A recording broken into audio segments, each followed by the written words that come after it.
ત્યારબાદ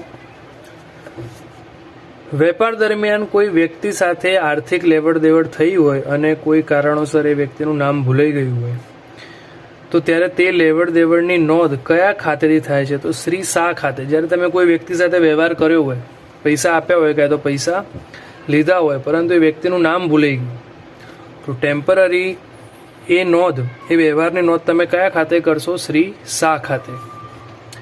હાર્ડવેરમાં કોનો સમાવેશ થતો નથી? તો હાર્ડવેર એટલે એવા સાધનો જેને તમે સ્પર્શી શકો. તો પેન ડ્રાઈવ છે, પ્રિન્ટર, કીબોર્ડ, આ બધાને સ્પર્શ કરી શકો, પણ ટેલી એક સોફ્ટવેર છે, તો એ હાર્ડવેર નથી. ખાલી જગ્યાના ખ્યાલ મુજબ વાર્ષિક હિસાબો બનાવતી વખતે માર્ચ મહિનાનો પગાર એપ્રિલ મહિનામાં ખરેખર ચૂકવાય તો પણ માર્ચ મહિના માટે ચૂકવવાનો બાકી પગાર તરીકે નોંધાશે. તો સંપાદનનો ખ્યાલ કે પગાર કયા મહિનાનો છે? માર્ચનો. ભલે તમે એપ્રિલમાં ચૂકવ્યો, પણ ખરેખર ખર્ચો ક્યારે છે? સંપાદિત ક્યારે થયો? સંપાદિત એટલે ઉદ્ભવ્યો ક્યારે? માર્ચમાં. તો એ સંપાદનનો ખ્યાલ મુજબ એનો જવાબ આવશે. સમીકરણ સ્વરૂપે હિસાબો રજૂ કરવાની પદ્ધતિ એ કઈ પદ્ધતિ પ્રમાણે છે? તો કે તમે જે સમીકરણ સ્વરૂપે હિસાબો લખો છો એ બરાબર C+L, એ કઈ પદ્ધતિ મુજબ છે? તો કે અમેરિકન પદ્ધતિ. એના પછી જે વ્યવહાર રોકડ મેળની બંને બાજુ નોંધાય તો તેવા વ્યવહારને કયા વ્યવહાર કહેવાય? તો કે જમા ખર્ચી વ્યવહાર. બજારમાં તૈયાર મળતા હિસાબી સોફ્ટવેરમાં કયું સોફ્ટવેર વધુ પ્રચલિત છે? તો ટેલી. માલિક ધંધામાંથી રોકડનો ઉપાડ કરે ત્યારે તો મૂડી એ ઘટે અને રોકડ એ આપણી એક મિલકત છે એટલે મિલકત પણ ઘટી જાય. હિસાબી માહિતી પદ્ધતિ દ્વારા પૂરી પાડવામાં આવતી માહિતી કોના માટે ખૂબ જ ઉપયોગી છે? તો સંચાલકો માટે. 50,000ના માલ સંજયને 10% વેપારી વટાવે અને 5% રોકડ વટાવે વેચ્યો તો અડધા નાણાં તરત જ ચેકથી મળે તો વેચાણ નોંધમાં કેટલી રકમથી એની નોંધ થશે? તો 45,000. કેમ કે કોઈ પણ વ્યવહાર હોય ત્યારે એનો વેપારી વટાવ તો પહેલાં માઇનસ કરી જ દેવાનો કે 50,000ના 10% એટલે 5,000, એટલે હવે માલની કિંમત થઈ જાય 45,000. પણ રોકડ વટાવ તો જ માઇનસ થાય જો આપણને સંજયે પૈસા આપ્યા હોય તો, મતલબ રોકડથી વ્યવહાર થયો હોય તો. અને વેચાણ નોંધમાં એની કેટલાથી એન્ટ્રી કરવાનો? તો પેટા નોંધનો નિયમ છે કે ભાઈ અડધા નાણાં મળ્યા હોય તો પણ આપણે પૂરેપૂરો વ્યવહાર પૂરી રકમની જ એન્ટ્રી કરવાની. રોકડ વટાવ તો માઇનસ કરવાનો નથી કેમ કે પૂરી રકમ આપણને મળી નથી, એટલે આપણે ખાલી એમાંથી વેપારી વટાવ માઇનસ કરીને 45,000ની નોંધ કરવાની. કાચું સરવૈયું મળી રહેતા શેમાં સરળતા રહે છે? વાર્ષિક હિસાબો. કેમ કે કાચા સરવૈયા પછીનો તબક્કો શું હોય? વાર્ષિક હિસાબો તૈયાર કરવાનો. કાચું સરવૈયું મળે નહીં ત્યારે કામ ચલાઉ ધોરણે કયું ખાતું ઉપયોગમાં લેવાય છે? તો ઉપલબ્ધ ખાતું. આગળ પણ આ MCQ એકવાર આવી ગયો.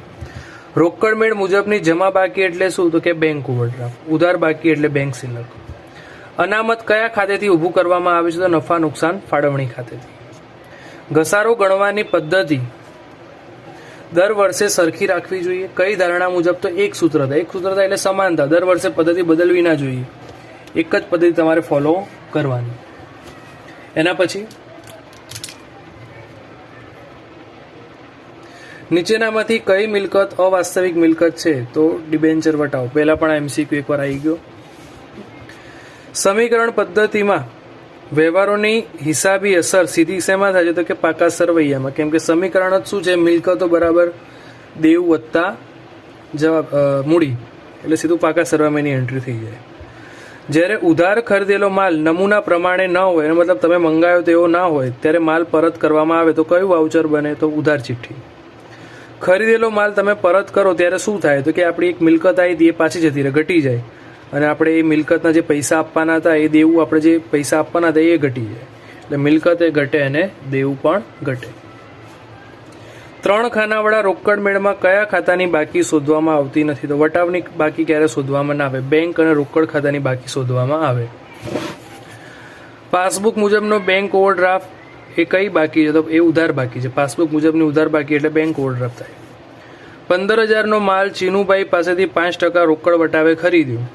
ખરીદ નોંધમાં કેટલી રકમથી નોંધ થાય? તો 15,000. કેમ કે રોકડ વટાવ ત્યારે જ માઇનસ થાય જો ચીનુભાઈને આપણે પૈસા આપ્યા હોય તો. પણ આપણે ચીનુભાઈ પાસેથી રોકડેથી ખરીદ્યું એવી કોઈ માહિતી છે નહીં, એનો મતલબ વ્યવહાર કેવો છે? ઉધાર. અને ઉધાર વ્યવહાર હોય ત્યારે રોકડ વટાવ માઇનસ થાય નહીં, તો 15,000ના 15,000 જ. રોકડ મેળના કેટલા પ્રકાર છે? તો 3 પ્રકાર: 1 ખાનાવાળો, 2 ખાનાવાળો અને 3 ખાનાવાળો. રોકડ વ્યવહાર કઈ પેટા નોંધમાં નોંધાય છે? તો રોકડ મેળમાં. કાચું સરવૈયું કયા તબક્કા પહેલા તૈયાર કરવામાં આવે છે? તો વાર્ષિક હિસાબો પહેલા કાચું સરવૈયું તૈયાર થાય, પછી વાર્ષિક હિસાબો તૈયાર થાય. કાચા સરવૈયાના કેટલા સ્વરૂપ છે? 2. કેટલા સ્વરૂપે તૈયાર કરી શકાય? 2. એક ખાતા સ્વરૂપે અને એક પત્રક સ્વરૂપે. મશીનરીની ખરીદી 80,000 ભૂલથી ખરીદ ખાતે ઉધાર લખ્યું છે, તો કઈ ભૂલ ગણાય? મશીનરી મિલકત છે, મિલકત ખરી તો મિલકતનું નામ લખવું જોઈએ, પણ આપણે મશીનરીની જગ્યાએ ભૂલથી કયા ખાતે ઉધાર કર્યું? ખરીદ ખાતે, તો એ કઈ ભૂલ કહેવાય? સિદ્ધાંતની ભૂલ. ચેકમાં કેટલા પક્ષકાર હોય? તો 3 પક્ષકાર હોય: ચેક લખનાર, સ્વીકારનાર અને નાણાં મેળવનાર. નીચેનામાંથી કયો કાચા સરવૈયાનો એક મુખ્ય હેતુ છે? તો કે ગાણિતિક ભૂલો શોધવી. કાચા સરવૈયું તમે તૈયાર કરો એટલે ખબર પડી જાય કે ભાઈ કાચું સરવૈયું ટેલી થઈ જાય તો કોઈ ગાણિતિક ભૂલો નથી, પણ કાચું સરવૈયું ટેલી ના થાય તમને ભૂલ ખબર પડે કે ભાઈ શેમાં તમને બાકીની રકમ મળતી નથી. લખેલ અને રોકડ મેળમાં નહીં નોંધેલ ચેક. તમે ચેક લખ્યો છે કોઈને ચૂકવવા માટે, એટલે આપણા માટે ખર્ચો કહેવાય, તો રોકડ મેળમાં આપણે વ્યય બાજુ લખવો જોઈએ, પણ નોંધ્યો નથી, મતલબ રોકડ મેળમાં એની એન્ટ્રી નથી થઈ. અને બેંકમાં રજૂ ન થયેલ, એનો મતલબ હજી એ ચેક બેંકમાં રજૂ એ નહીં થયો, એનો મતલબ ખાતામાંથી પૈસા કપાયા નથી.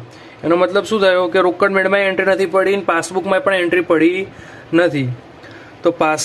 તો પાસબુકની સરખામણીમાં રોકડ મેળ મુજબની બેંક સિલક કેવી હોય? તો કે બંનેની સરખી હોય, કેમ કે એકી જગ્યાએ એન્ટ્રી પડી નથી.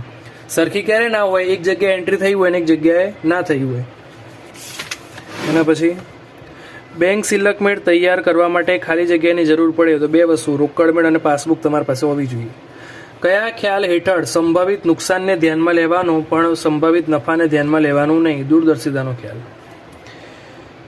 હિસાબી ધોરણો માટે નીચેનામાંથી કયું લાગુ પડતું નથી? તો કે એકરૂપતા સ્થાપે છે. હા, સાચી વસ્તુ છે. હિસાબી ધોરણોનું પાલન કરો તો હિસાબોમાં એકરૂપતા આવે, પારદર્શકતા આવે, એનો મતલબ હિસાબો યોગ્ય ચોકસાઈ સાથે લખાય, દરેક વસ્તુની માહિતી મળી રહે, સરખામણી કરી શકાય. પણ એક સૂત્રતા નથી તો ના, આ ખોટું છે, આ લાગુ ના પડે. તેનો જવાબ થશે ડી. દેશીનામા પદ્ધતિમાં જમા નોંધ અને ઉધાર નોંધમાં કેટલા સળ પાડવામાં આવે છે? તો 6 સળ. મેં કીધું વચ્ચેથી ફોલ્ડ કરવામાં આવે એ સળ કહેવાય. તો જમા નોંધ અને ઉધાર નોંધમાં કેટલા સળ? 6 સળ. બેંકમાં વટાવીથી લેણી ઊંડી નકરાઈ નોંધ રોકડ મેળમાં નથી થઈ. લેણી ઊંડી એટલે શું? આપણી પાસે કોઈની પાસેથી પૈસા લેવાના હોય અને આપણે એની પાસેથી ઊંડી લખી હતી અને પેલા ઊંડી સ્વીકારીને આપણને આપ્યું હોય, પણ આપણે ટાઈમ કરતાં પહેલાં પૈસાની જરૂર પડે તો આપણે બેંકમાં વટાઈ, તો આપણા માટે જો એ ઊંડી ક્લિયર થઈ જાય તો આવક કહેવાય, પણ એ ઊંડી શું થઈ છે? નકરાઈ. પણ એની નોંધ રોકડ મેળમાં તો આપણે કરી નથી અને ઊંડી નકરાઈ છે, એનો મતલબ બેંકમાં પણ એના પૈસા નથી આવ્યા, એટલે રોકડ મેળમાં એન્ટ્રી ના થઈ, પાસબુકમાં એની એન્ટ્રી નહીં થઈ હોય. તો પાસબુક અને રોકડ મેળ બંનેની બેંક સિલકની બાકી કેવી હશે? સરખી હશે. ખાલી જગ્યા દ્વારા પેઢીના સાતત્યના અનુમાન અને દૂરદર્શિતાનો અમલ કરી શકાય છે જોગવાઈઓ દ્વારા. સામા દસ્તખતની ખાતાવહી કોણ રાખે છે? તો કે નાણાં ધીરનારનો જે વેપાર કરે, જે નાણાં વ્યાજે ફેરવતા હોય એ વેપારીઓ. કયા ખ્યાલ હેઠળ સંભવિત નુકસાન ધ્યાનમાં લેવાય છે પણ સંભવિત નફો ધ્યાનમાં લેવામાં આવતો નથી? હમણાં ઉપર જ ફરીથી MCQ રિપીટ છે. દૂરદર્શિતાનો ખ્યાલ. અપૂર્ણ માહિતી પરથી હિસાબો લખવાની પદ્ધતિને બીજા કયા નામ તરીકે ઓળખવામાં આવે છે? તો એકનોંધી પદ્ધતિ. કાચા સરવૈયા પર અસર ન થતી ભૂલ કઈ છે? તો કે પેટા નોંધના સરવાળાની ભૂલ. જો ઘસારાની પદ્ધતિ કે સ્ટોકના મૂલ્યાંકનની પદ્ધતિ બદલાય તો કઈ ધારણા સાથે સંબંધ ધરાવે છે? તો કે એક સૂત્રતાનો ખ્યાલ. એક નોંધીનામા પદ્ધતિની મૂડી સરખામણીની રીતમાં આખરની મૂડી શોધવા માટે શું તૈયાર કરવું પડે છે? તો સ્થિતિદર્શક પત્રક. રૂઢિચુસ્તતાના ખ્યાલ સાથે નીચેનામાંથી કયું સંબંધ ધરાવતું નથી? તો કે મિલકતો તેની મિલકતની બજાર કિંમત ચોપડે દર્શાવી. એના પછી સંપાદનના સિદ્ધાંતને કોના સાથે સંબંધ છે? તો સમયગાળા, કે ભાઈ આવક કે ખર્ચો ક્યારે સંપાદિત થયો, એટલે સમય સાથે સંબંધ છે એનો. અહીંયા ફરીથી એકવાર MCQનું તમને ક્લિયર કરું છું કે આમ તો અહીંયા કદાચ વાક્ય રચનામાં ભૂલ હોય એવું જાણવા મળે છે કે એક સૂત્રતાનો ખ્યાલ ક્યારે આવે કે પદ્ધતિ બદલાવી ના જોઈએ, પરંતુ સ્ટોક અને ઘસારાની પદ્ધતિ સમાન રહે એ ખ્યાલ એક સૂત્રતા સાથે સંબંધ ધરાવે છે. બાકી જો બદલાય તો એની રજૂઆતના અનુસાર તમારો ઓપ્શન આમાંથી એક હોવો જોઈએ, પૂર્ણ રજૂઆતનો ખ્યાલ. એ ઓપ્શન નથી આપ્યો, એટલે આપણે અત્યારે આન્સર તરીકે એને એક સૂત્રતાનો ખ્યાલ કન્સિડર કરીશું. તો આશા રાખું છું કે દરેકને MCQની સંપૂર્ણ સમજૂતી મળી હશે. જે તે MCQમાં તમને ખ્યાલ ના આવે તો તમે કમેન્ટમાં મને જણાવજો, જેથી કરીને ફરીથી જે તે MCQની તમને વિગતવાર સમજૂતી આપીશ. Thank you.